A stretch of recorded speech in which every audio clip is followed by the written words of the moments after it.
আপনারা সবাই দেখুন গণভবনের দেওয়াল ভেঙে এই ছাত্র জনতা, আমরা বিএনপি বলি যেই বলি না কেন, ওনারা ভেঙে দখল নিয়ে সব কিছু দেখেন, শেখ হাসিনার আসবাবপত্র ভেঙে চুরে এখানে দুর্মুখ করে দিয়েছে। দেখেন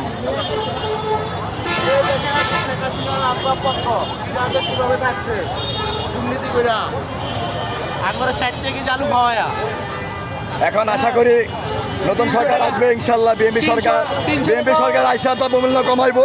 বিএনপি সরকারের কাছে আমাদের আবেদন থাকবে, আপনারা দ্রব্যমূল্য কমাইবেন।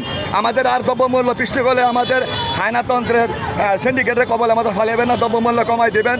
জনগণের ক্রয় ক্ষমতা জনগণের হাতে কাছে যে থাকে, হ্যাঁ, নিত্য প্রয়োজনীয় দাম কমাই দেবেন। এই দেখেন শেখ হাসিনা আসবাবপত্র কী করে দেখেন, ছাত্র জনতা, বিএনপি বলি ছাত্র জনতা বলি যাই বলি, দেখেন কী অবস্থা।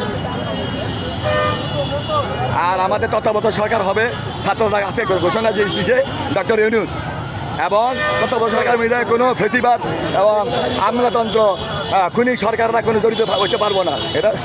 এটা ছাত্র জনতা বলেছে। আমরা ইনশাল্লাহ দেশকে এগিয়ে নেবো ইনশাল্লাহ। আমাদের এই দেশ আবার দ্বিতীয়বারে স্বাধীন হলো এই বলে আমার বক্তব্য ভিডিও শেষ করে এলাম। বাংলাদেশ জিন্দাবাদ, খালেদা জিয়ার মাথায় তাজ, খালেদা জিয়ার মাথায় তাজ, বাংলাদেশ জিন্দাবাদ।